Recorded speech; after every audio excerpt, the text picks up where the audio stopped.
Hello and welcome back to the channel. मैंने आपको पहले वाली वीडियो में कंप्यूटर फंडामेंटल का जो ब्लॉक डायग्राम था कंप्यूटर का वो पढ़ा दिया था। आज हम पढ़ेंगे इसके अंदर के जो भी सिस्टम है, arithmetic and logic unit, control unit, input unit, output unit, ये सब हम डिटेल में पढ़ेंगे। तो इनपुट यूनिट क्या होती है? इनपुट यूनिट होती है the input unit consist of input devices. Input devices क्या होते हैं? जैसे कि कीबोर्ड, हमने टाइपिंग करी है तो हमने क्या करा है, इनपुट दिया है। सच एज माउस, कि हमने कर्सर को घुमा रहे हैं जिस एप्लीकेशन को हमें चूज़ करना है। तो कीबोर्ड हो गया, माउस हो गया, स्कैनर हो गया, जॉयस्टिक हो गया। जॉयस्टिक इसलिए, जो गेमिंग के लोग होते हैं वो तो जानते होंगे, जॉयस्टिक उनके लिए यूज़ होती है। These devices are use to input information. ये जो डिवाइसेज हैं वो किस लिए काम करते हैं, किस लिए यूज़ में आते हैं? इनपुट इन्फॉर्मेशन के लिए, इंस्ट्रक्शन के लिए, मतलब कि हम कंप्यूटर को इनपुट दे रहे हैं और इंस्ट्रक्शन दे रहे हैं into the computer system. Like other electronic machine, a computer takes input. अलग जैसे इलेक्ट्रॉनिक मशीन्स होती हैं जैसे, तो वो क्या करती हैं, कंप्यूटर से इनपुट ले लेती हैं एज रॉ डेटा। मतलब रॉ डेटा क्या होता है? कच्चा डेटा, मतलब कि जो ऑर्गेनाइज्ड नहीं होता। ठीक है, अनऑर्गेनाइज्ड वे में पड़ा रहता है। जैसे कि अगर मैं बोलूँ 1 2 3 4, ये मैंने कोई भी डेटा दे दिया, तो ये क्या है? अनऑर्गेनाइज्ड है। इसमें मैंने आपको इन्फॉर्मेशन नहीं दी है कि ये डेटा क्या है, ये क्या मीन निकाल रहा है। अब मैंने बोला कि लिस्ट ऑफ 10 पॉजिटिव इंटीजर्स, और फिर मैं ये डेटा आपको दूं कि 1 2 3 4 5 6, तो ये आपका मीनिंगफुल बन गया, आपको पता चल गया कि मैंने इसमें क्या बोला है। तो ये होता है रॉ डेटा, और जो आपका इंस्ट्रक्शन होता है। ठीक है, ये होती है आपकी इन्फॉर्मेशन। अब हम आगे बढ़ते हैं कि जो हमारा कंप्यूटर होता है वो सबको पता है कि बाइनरी डेटा के ऊपर काम करता है, 0 और 1 के ऊपर। जो हम इंग्लिश में टाइप करते हैं वो एज अ 0 1 लेता है। वो आपकी इंग्लिश को अंडरस्टैंड नहीं कर सकता, ना हिंदी को, जो हमारी लैंग्वेज है। उसके लिए क्या लगता है, काफ़ी सारे असेंबलर लग जाते हैं उस कन्वर्ट करने के लिए 0 1 की फॉर्म में। फिर हमारे पास आता है, क्योंकि आंसर भी वो 0 1 की फॉर्म में देता है, लेकिन जब हम असेंबलर लगा देते हैं तो वो हमको हमारी लैंग्वेज में आउटपुट देता है। ठीक है, फिर आता है the input unit converts the inputted data और इंस्ट्रक्शन। जो इनपुट यूनिट है वो कन्वर्ट करती है इनपुटेड डेटा और इंस्ट्रक्शन को बाइनरी फॉर्म में। ठीक है, आगे की प्रोसेसिंग के लिए। फिर जो इनपुट यूनिट होती है वो ट्रांसमिट करती है डेटा को मेन मेमोरी, मतलब कि हमारी प्राइमरी मेमोरी में कंप्यूटर की। ठीक है, फिर आता है आपका सेंट्रल प्रोसेसिंग यूनिट। क्या होती है? सीपीयू जिसको हम बोलते हैं। तो सीपीयू या फिर सेंट्रल प्रोसेसिंग यूनिट कहा जाता है कि वो ब्रेन ऑफ द कंप्यूटर होता है, कंप्यूटर का दिमाग। और ये क्या है? It is an electronic hardware device. ठीक है, that processes all the operations. CPU सारे के सारे ऑपरेशन परफॉर्म करता है, जैसे कि अर्थमेटिक, मतलब कि plus minus divide multiply. Logical operation, मतलब कि आपका कंपैरिजन हो गया, ग्रेटर देन हो गया, लेस देन हो गया, ये सारे आपके लॉजिकल, मतलब कि डिसीजन मेकिंग जो प्रोसेस होते हैं उसको आप लॉजिकल ऑपरेशन कहते हो कंप्यूटर के। अलग वर्ड्स में अगर बोला जाए तो जितने भी मेजर कैलकुलेशंस हैं या ऑपरेशन है या कंपैरिजन है, वो किसके अंदर परफॉर्म किए जाते हैं? सीपीयू के अंदर। तो यही रिस्पॉन्सिबल है for handling the operation of several other units. मतलब कि अलग अलग यूनिट्स में जितने भी ऑपरेशन होते हैं उसको हैंडल करने का काम भी किसका होता है? सीपीयू का। अब आते हैं कंट्रोल यूनिट पे। कंट्रोल यूनिट जैसे कि नाम बता रहा है कि कोई ना कोई चीज़ कंट्रोल करेगा, तो कंट्रोल यूनिट सीपीयू के अंदर कंट्रोल करता है सारी की सारी एक्टिविटीज़ और ऑपरेशन जो कि कंप्यूटर के अंदर हो रही हैं।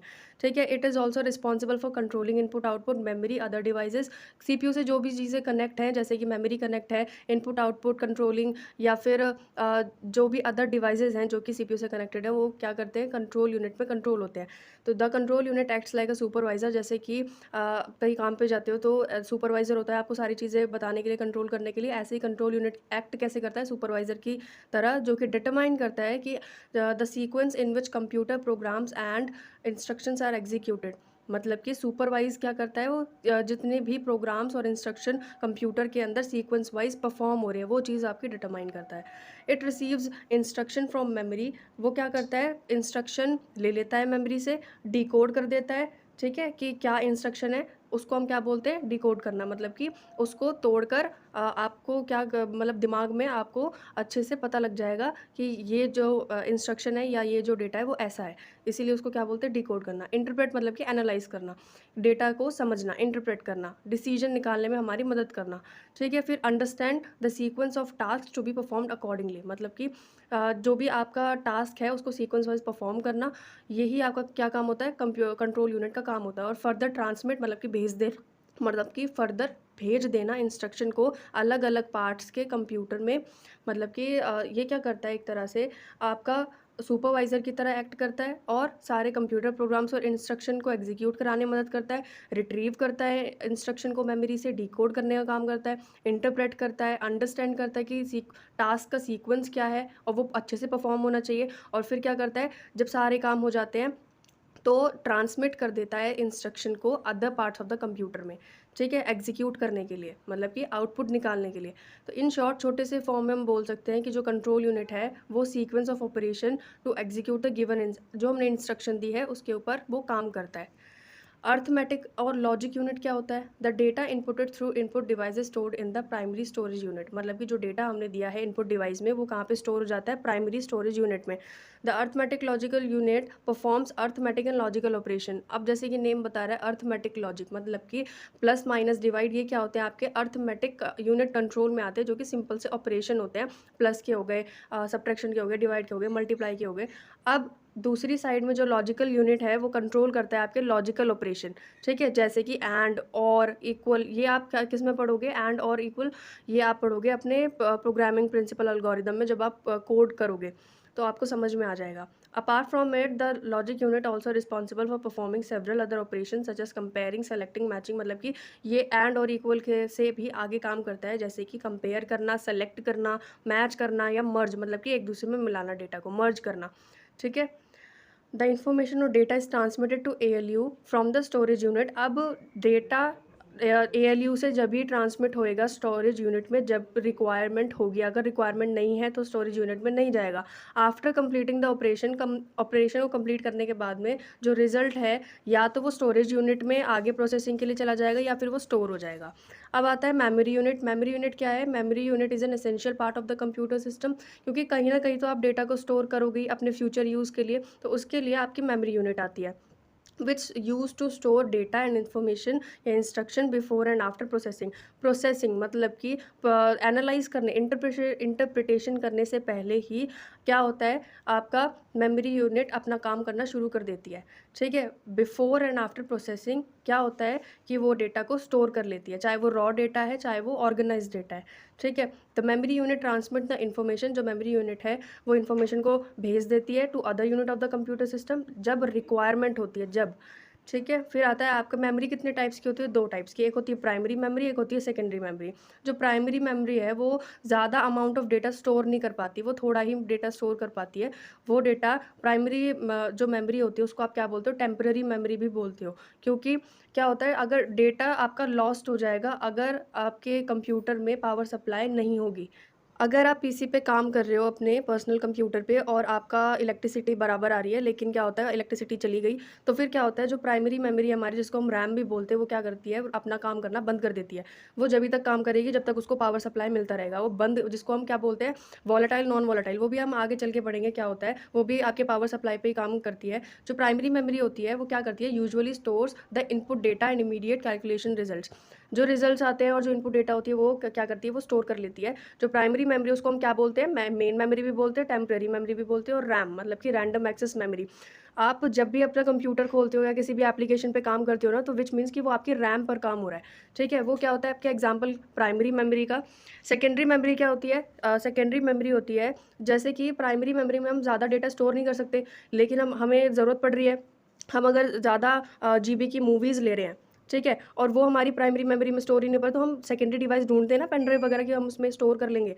वो ही है आपकी सेकेंडरी मेमोरी, कि ज़्यादा से ज़्यादा डेटा को स्टोर करने के लिए परमानेंटली, ठीक है। वो क्या है कि आपका इलेक्ट्रिसिटी आ रही है तो जब तक वो स्टोर कर रहा है, पावर सप्लाई हट जाएगी तो वो रैम भी बंद हो जाएगी, ठीक है। अब इसमें क्या होता है, there are some other options to store the data permanently for future use. Future use के लिए आप अपना डेटा परमानेंटली स्टोर कर सकते हो, which is known as secondary memory या फिर ऑक्सिलरी स्टोरेज या फिर ऑक्सिलरी मेमोरी, ठीक है। उसको हम परमानेंट स्टोरेज भी कहते हैं, क्योंकि अगर पावर सप्लाई हट भी जाएगा तो भी हमारे डेटा को कुछ नहीं होएगा, वो एज इट इज़ रहेगा।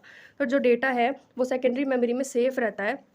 अगर जो हमारा पावर फेलियर भी हो जाता है या कोई भी पावर नहीं आती है, इलेक्ट्रिसिटी नहीं आती है, जब भी हमारा जो डेटा है वो सेफ रहेगा, ठीक है। जो हार्ड डिस्क होती है उसको आप क्या बोलते हो? सेकेंडरी मेमोरी का ही एक एग्जांपल है हार्ड डिस्क, HDD, ठीक है, हार्ड डिस्क ड्राइव या SDD। फिर है आता आपका आउटपुट यूनिट।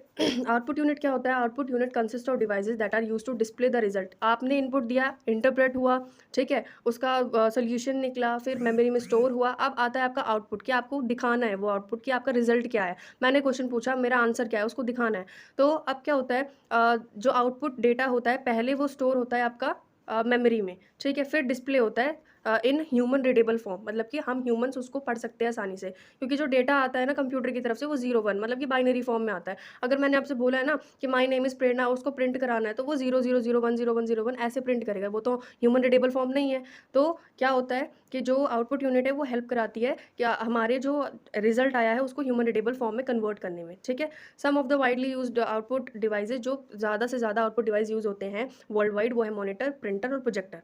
प्रोजेक्टर पे आप देख सकते हो, प्रिंटर पे आप जो आपने लिखा है, जो प्रिंटिंग फॉर्म में आपको चाहिए वो आप निकाल लेते हो। मॉनिटर में जो वो आपको रिजल्ट डिस्प्ले करा देता है। तो यहाँ पे क्या होती है, output unit. The output unit accept the data. जो आउटपुट यूनिट है वो आपके डेटा को एक्सेप्ट करती है और इन्फॉर्मेशन को बाइनरी फॉर्म में, ठीक है, from the main memory of the computer system. Main memory से वो क्या करती है, डेटा को एक्सेप्ट कर लेती है। फिर output unit converts the binary data. अब जो आउटपुट यूनिट है कन्वर्ट कर देती है बाइनरी डेटा को ह्यूमन रीडेबल फॉर्म में, फॉर बेटर अंडरस्टैंडिंग, ठीक है, ताकि हमें अच्छे से समझ में आ जाए।